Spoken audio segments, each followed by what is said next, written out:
Our lesson for today is arithmetic sequence.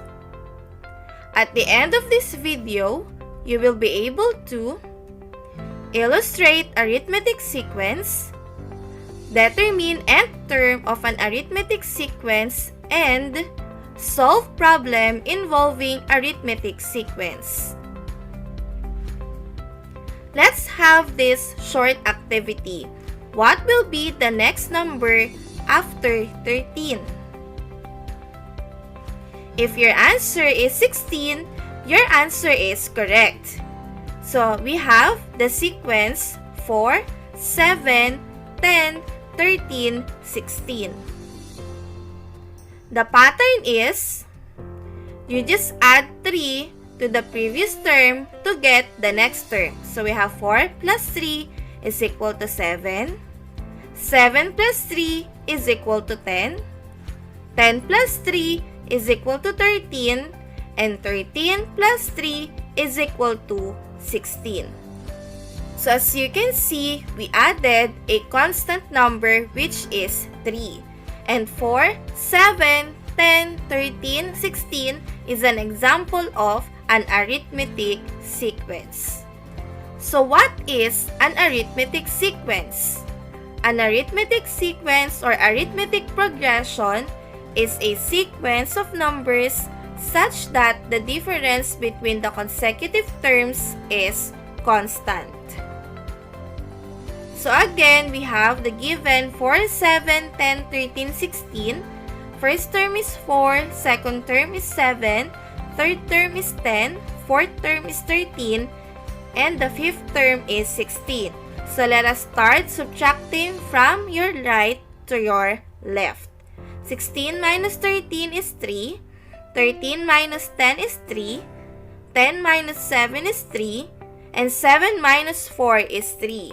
So we have a constant difference, and this is called the common difference. In arithmetic sequence, the constant difference between the consecutive terms is called common difference. It is usually denoted by D. So again, in the given sequence, our common difference is 3. So a sub 1 is 4. To get the a sub 2, we just add 4 and 3. So the answer is 7. Or when we substitute a sub 1 and d, we have a sub 2 is equal to a sub 1 plus d. So again, we get the second term by adding the first term and the common difference. Now, to get the a sub 3 or the third term, we just add 4, 3, and 3. Or, we added the first term and the common difference and common difference. Simplifying this, d plus d, we have a sub 1 plus 2d. So, to get the third term, we added the first term and twice of the common difference. So, what have you noticed with the numerical coefficient of the common difference? Correct. We just subtracted 1 from the value of n. So, for example, we have here 2. 2 minus 1 is 1. That's why the numerical coefficient of d is 1. Here, we have 3. So, 3 minus 1 is 2. That's why the numerical coefficient of d is 2. Hence, the nth term or the general term of an arithmetic sequence is a sub n is equal to a sub 1 plus the quantity of n minus 1 times d. Again, the nth term or the general term of an arithmetic sequence is a sub n is equal to a sub 1 plus the quantity of n minus 1 times d. Let's have this example. Find the 27th term of the arithmetic sequence with a sub 1 is equal to negative 17 and d is equal to 2. The formula for the nth term is a sub n is equal to a sub 1 plus the quantity of n minus 1 times d. And here is 27 since we are looking for the 27th term. So a sub 27 is equal to, substitute the first term which is negative 17 plus, and here will be 27. So 27 minus 1 times the common difference is 2. Next, a sub 27 is equal to negative 17 plus, let us subtract 27 and 1, the answer is 26 times 2. So a sub 27 is equal to negative 17 plus 26 times 2 is 52. And negative 17 plus 52 is 35. Therefore, the 27th term is 35. Number 2 example, find the common difference of the arithmetic sequence with a sub 1 is equal to 8 and a sub 30 is equal to 124. In this case, we are asked to look for the common difference. Using the formula for the nth term, we're going to derive the formula to get the common difference. So we need to isolate the term that consists of the common difference, so d. So we need to isolate n minus 1 times d. So we have to apply the addition property of equality, or we could use transpose. We need to transpose a sub 1 to the left side of the equation. So we have a sub n minus a sub 1 is equal to the quantity of n minus 1 times d. Since we are looking for d, or the common difference, we need to divide both sides by n minus 1. n minus 1 divided by n minus 1 is 1. So we have a sub n minus a sub 1 all over n minus 1 is equal to d. Applying the symmetric property of equality, d is equal to a sub n minus a sub 1 all over n minus 1. Now, using this formula, let us now substitute the given. We have a sub 1 is equal to 8 and a sub 30 is equal to 124. So we have 124 minus 8 all over 30 minus 1. Simplifying the numerator and the denominator, we have 116 over 29. And dividing 116 by 29, the answer is 4. So the common difference is 4.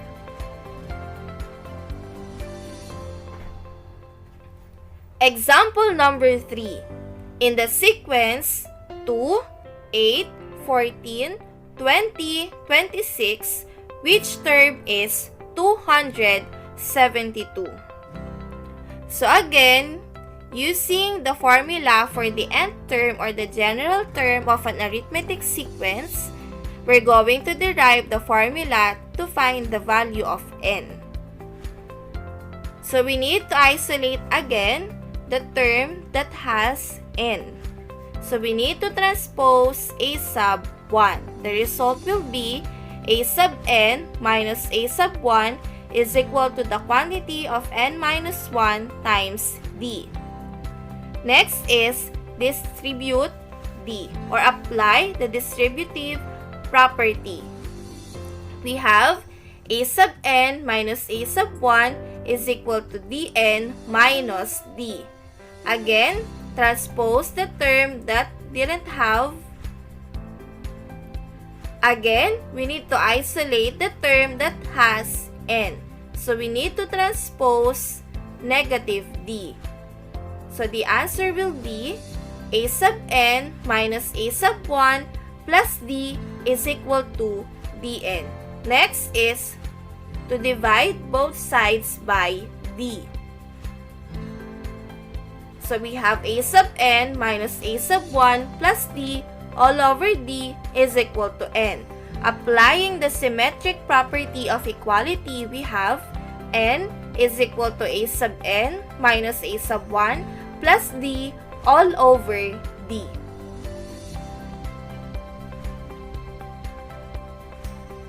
The given are a sub n is equal to 272, a sub 1 is equal to 2, and the common difference is, we just need to subtract the second term and the first term. So we have d is equal to 8 minus 2. So the common difference is 6.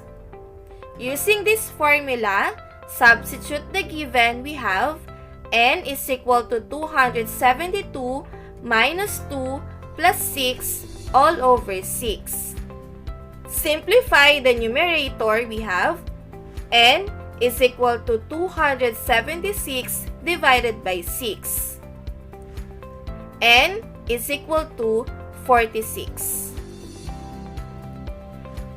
Hence, 272 is the 46th term of the sequence 2, 8, 14, 20, 26. For the fourth example, solve for m in the arithmetic sequence 3, 10, and 3m plus 11. In this case, the third term consists the missing variable, which is m. So we have two ways in solving this kind of problem. So let me show you the first method. We all know that we could get the common difference by subtracting a sub 1 from a sub 2. So we have 10 minus 3, the common difference is 7.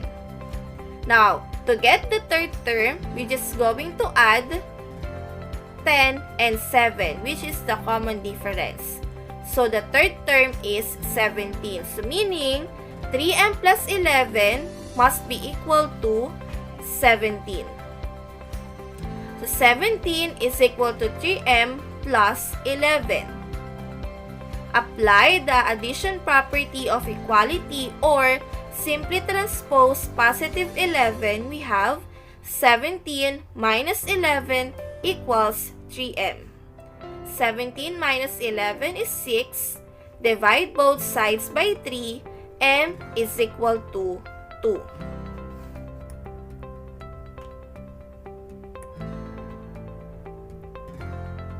Let's use the second way of answering this problem.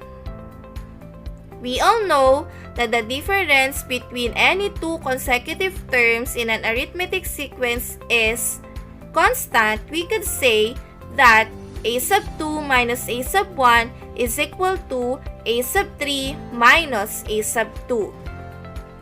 So let us substitute the given. We have 10 minus 3 is equal to 3m plus 11 minus 10. Let us simplify both sides of the equation. We have 7 equals 3m plus 1. Again, applying the addition property of equality, or just transpose positive 1, we have 7 minus 1 equals 3m. Simplify the left side of the equation. We have 6 is equal to 3m. Divide both sides by 3. M is equal to 2. So we could get the same answer but different way of solving it. Next, number 5. The 7th term of an arithmetic sequence is 50 and the 22nd term is 170. What is the 36th term? In this problem, a sub 1 or the first term is not given. The common difference is also missing. We need to get first the first term and the common difference before we find the 36th term. So again, using the general term or the nth term, a sub n is equal to a sub 1 plus the quantity of n minus 1 times d. A sub 7 is equal to 50. and a sub 22 is equal to 170. So we have 50 is equal to a sub 1 plus the quantity of 7 minus 1 times d. Next, 50 is equal to a sub 1 plus 6d.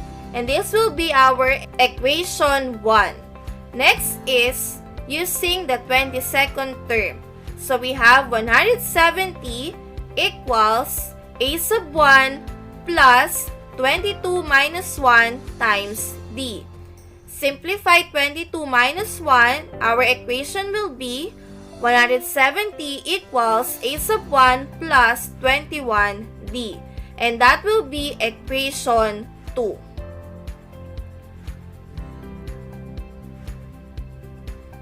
This gives a system of two equations with two variables. Subtract the first equation from the second equation. So we have 170 equals a sub 1 plus 21d minus 50 equals a sub 1 plus 6d. 170 minus 50 is 120 equals a sub 1 minus a sub 1 is 0. 21d minus 6d is 15d. Divide both sides by 15, so the common difference is 8.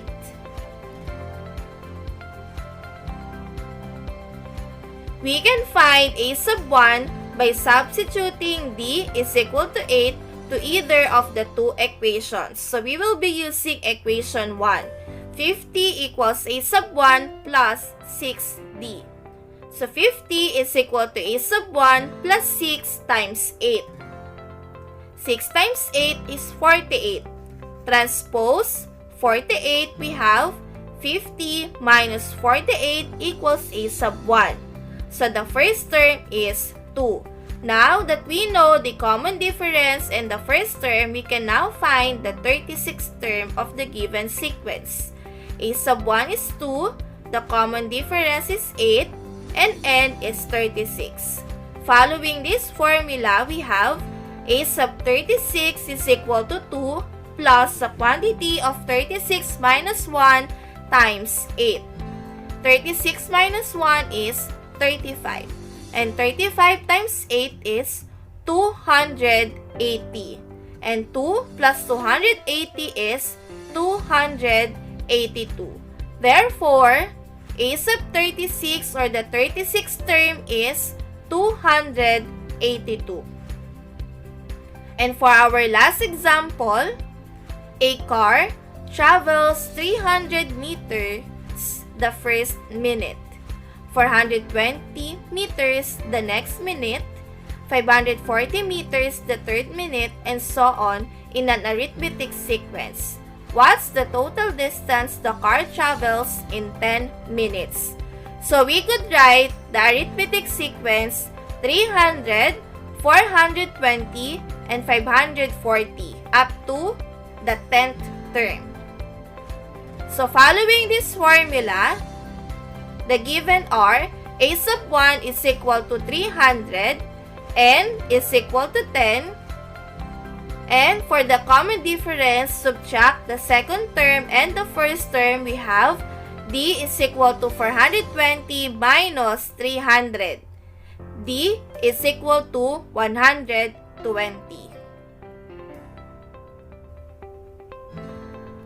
Substitute the given, we have a sub 10 is equal to 300 plus the quantity of 10 minus 1 times 120. 10 minus 1 is 9, and 9 times 120 is 1080. Adding 300 and 1080, the answer is 1380. Therefore, the car travels 1,380 meters in 10 minutes. Now, let's wrap it up. An arithmetic sequence or arithmetic progression is a sequence of numbers such that the difference between the consecutive terms is constant. The common difference B is the difference of any two consecutive terms in an arithmetic sequence. The general formula for the nth term of an arithmetic sequence is given by a sub n is equal to a sub 1 plus the quantity of n minus 1 times d. Now it's your turn to try this. Now, it is your turn to try this. You may answer this on your paper. Pause this video so you could have more time answering this. Number 1, what is the common difference in the arithmetic sequence 3, 9, 15, 21, 27? Number 2, what number should come after 6 in the sequence 38, 30, 22, 14, 6? Number 3, what is the 17th term in the sequence negative 5, negative 2, 1, 4, 7? Number 4, which term of the sequence is 125 in the sequence 5, 9, 13, 17, 21? And number 5, the second term of an arithmetic sequence is 7, and the 20th term is 43. What is the 30th term?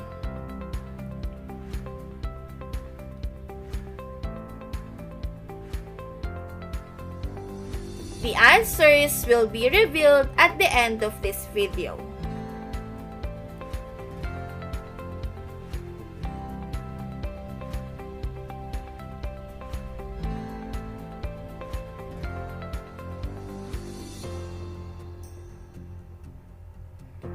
I hope that you get all the correct answers.